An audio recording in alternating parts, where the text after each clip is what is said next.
year for my kids' birthday, I kind of try to do a fun theme about whatever they're into. But a lot of the times, it's not a typical you can buy at the party supply store kind of theme. So the last few years, they're very into Roblox. And of course, Roblox is like one of those gaming platforms that's online and it's always changing.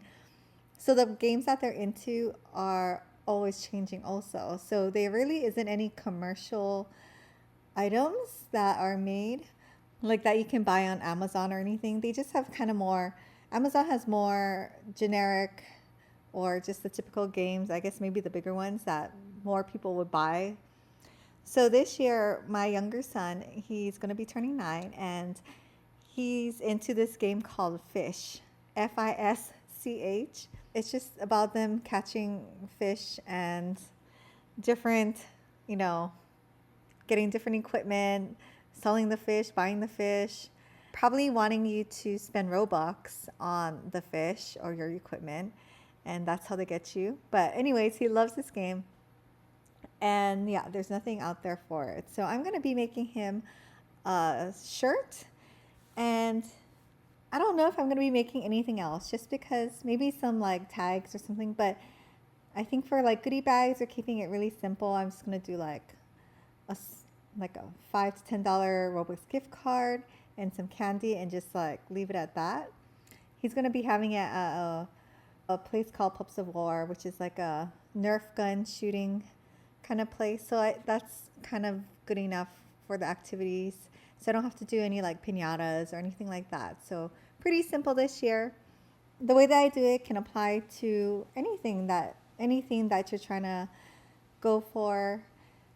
And it's so fun to like, well, at least it's fun to me to be creative and like do something different. And I don't think the kids really care, to be honest. But for me, when I look back and I remember doing all these things and I don't know. It reminds me of like what they're into at what age and yeah, so fun and so cute. So we're going to be making this fish shirt so that he can wear it in the Pups of War area. And it's kind of like a darker area because, you know, you're supposed to be able to hide behind obstacles and all that stuff. So I'm making him a black shirt. So it's a little more discreet. Maybe if I'm crazy, maybe I'll do a family shirt, but I don't know. I think I want him to just be special for that one day. Plus, I'm running out of time. It is this weekend. So we're just going to keep it simple. So for the front of the black shirt, I'm just using this white fish logo. For the back of the shirt, I was trying to decide between this or Megalodon graphic or this one. And you know, if you're really good, you can make your own graphics. I just pulled these off the internet and I'll kind of show you where. I just typed in a fish logo and then you can just go to images. And I pretty much just took one of these and dragged it to my desktop like that. I already have one on my desktop. We'll use it in Cricut. And then for the Megalodon, I believe it was this one from this site, Fish Fandom.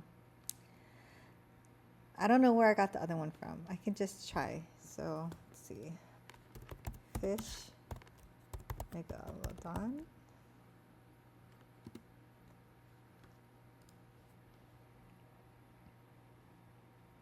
Yeah, I think it must be this one. Yours will be different anyways. I doubt you're going to be making the same exact thing as me. Just so you know what to do and how to get your own images. So I'm going to open Cricut Design Space. I already have this kind of pulled up here. I'll show you how I get it on here in case you don't know already. So you just go to upload and then you go to upload image. Then you just drag your file in. So let's do the Megalodon. So if you don't have Cricut access, you will probably have to do your own background removing.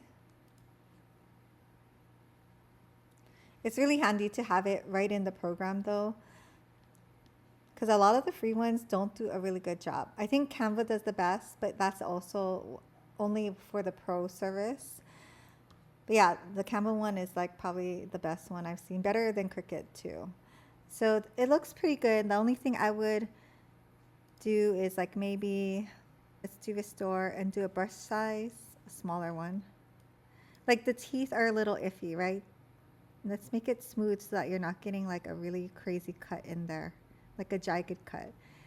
And then you can preview it. Okay, so there's like a little white dot. You want to make sure there's none of those. And you can zoom in, zoom out too, if that helps. So that looks good. So then you would just go and do flat graphic because we're going to do a print and cut and then save it. I already have mine saved, so I'm just going to cancel. So my son's shirt is, I think, a size 8, and it's just a shirt that I bought on Walmart. I'll show you when we actually do the ironing on. So for the front, I'm just going to do a 8-inch wide logo. You don't want it to be too big or too small, so you do have to measure, and it's going to be 4 inches, and that's perfect. For these ones, I also made it 8. They're going to go on the back of the shirt, and 8 inches was perfect. So then I'll go to make, and then depending on what kind of Cricut or whatever scan and cut that you have, go ahead and cut out or print and then cut out your design. So I have the print and cut ones, and I decided I'm not going to do this one because the image quality is pretty low, and I think this one actually will just look good on the black shirt. It's kind of subtle. They won't, you know, if you don't know what the game is, you don't, it's just a shark shirt. So the third one is the white HTV. So this one you're going to have to mirror. And then I'm just going to cut out a piece and then cut it out using, I'm going to use the everyday iron-on and regular pressure, and then just go ahead and cut it. So after you've cut out everything, including your print and cut image, let's go and iron it on. So I have my front design all cut out and weeded. I always forget how nice it is to weed HTV. You know, it just comes off. It's not all sticky all over. Especially when it's simple like this. So the HTV I'm using is like just Cricut Everyday Iron-On HTV. To find out how long or how to press it, you just go to the Cricut heat guide and then you type in or select what kind of heating element you're going to use. I'm going to use the Cricut Easy Press 2 and the Cricut pressing mat, and my shirt is 100% cotton, and I'm using everyday iron-on. So what that gave me was 315 degrees for 30 seconds. This one is the Avery transfer for dark fabrics, and I actually really like this one. The colors come out really good on this. I guess, I don't know, I haven't tried any other brands either, but this one came out really nice. I mean, especially for a low quality image that I just took off the internet. And it's very clear what you have to do. So for this one, half a sheet, it's going to be $3.25 for 1 minute. They also give you the tissue paper too. So I guess we'll use that since we have it. Or you can just use a Teflon sheet, whatever you want to do. So my shirt that I bought, I just got this, you know, a cotton shirt from Walmart. Actually, I think it might be, is it 100% cotton? I forgot. Walmart ones are sometimes a blend. Yeah, 60% cotton, 40% polyester. Feels like cotton-ish though, so it's all right. We'll just go with the cotton setting. The one thing you must do though is wash your shirt. So I already pre-washed and dried this shirt, so it's not going to shrink, because if it shrinks, it's going to ruin your vinyl design. It's going to be all crinkly. And then the next thing you do have to do is lint roll, and especially on a dark shirt, because all that lint is going to get stuck underneath no matter what you do. And you don't have to do the whole thing, just where you're going to be putting your design. The only downside of the Avery for dark transfer is that you have to peel it off the paper. So one time I did a really kind of intricate design, and it was a little bit difficult because I had to peel it off and then hold it on there. I think we'll do the front first. So just make sure you make your shirt neat, like hold it at the seams, flatten it out. The rule of thumb is usually like 3 fingers from the top. And this is a kid's shirt, so I do have those like ruler things, but I mean, this is pretty easy. So for Cricut And I guess everything, they want you to preheat the shirt. So just go ahead and press it for, I don't know, about 10 seconds. And this gets any moisture out of the shirt, which will, you know, interfere with the vinyl sticking on. And then, so you would fold it in half, matching up the seams, matching up the armhole, and matching up the bottom. You can clip it too if it's a little easier for you.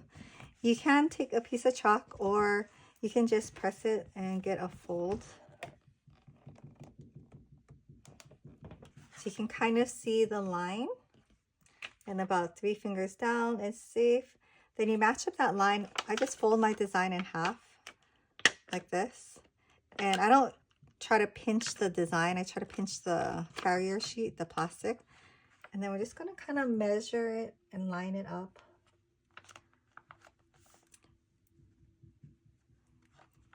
So you want it on the chest for like a shorter design like this. Okay, so that's good. Make sure it's flat, no folds underneath, and then we'll do medium pressure and start.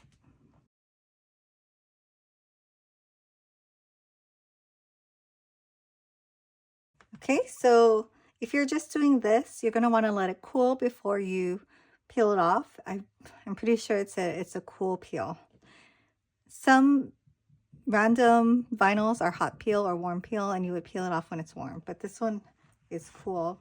But the only thing is that we have a back design, so we're not really going to be able to let it cool. Okay, so for this one, we're going to have to peel it gently. Maybe we'll peel the outside first and then get it. I did add bleed, but it did get some white there. Maybe I'll just cut it off real quick.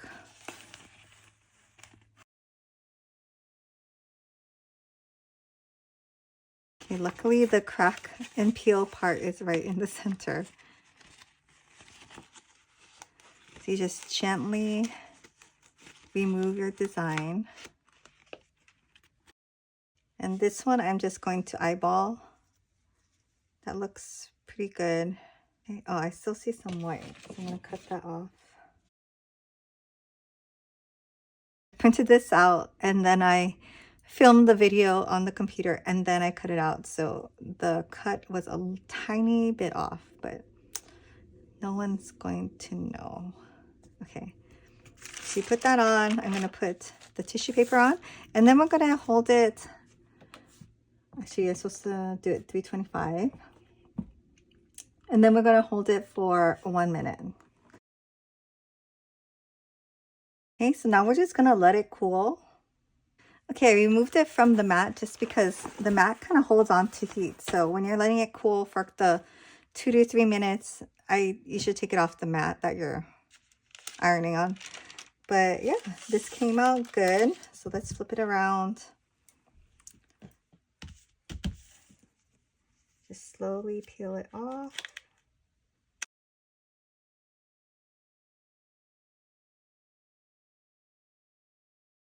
This is also a good lint remover. I'll just take off all the lint. But yeah, so there's the shirt. It looks good. The directions say to not wash it for 24 hours. And when you do wash it, turn it inside out and do a cold wash, and then try not to dry it. I have put it in the dryer before and it's okay, but it won't last as long. Yeah, it looks good. Super happy with the way it turned out. Hopefully my son likes it. I find that Cricut iron-on vinyl actually lasts a long time. If you press it properly, it'll last. Like I made dish towels for Christmas for my neighborhood 1 year, and I washed the dish towel just like a regular flour sack towel, literally like probably 50 times because it's been a couple years already. And that black vinyl on there, the everyday vinyl, has not come off. So I'm pretty happy with Cricut vinyl. I know some people don't like it, but I like it. And this came out really good too. Feels nice, and there's no edges that are coming off or anything. So yeah, thanks for watching. I may do one more craft in this series, maybe not, but otherwise, Hope this helps you in some way, and I will see you in my next video.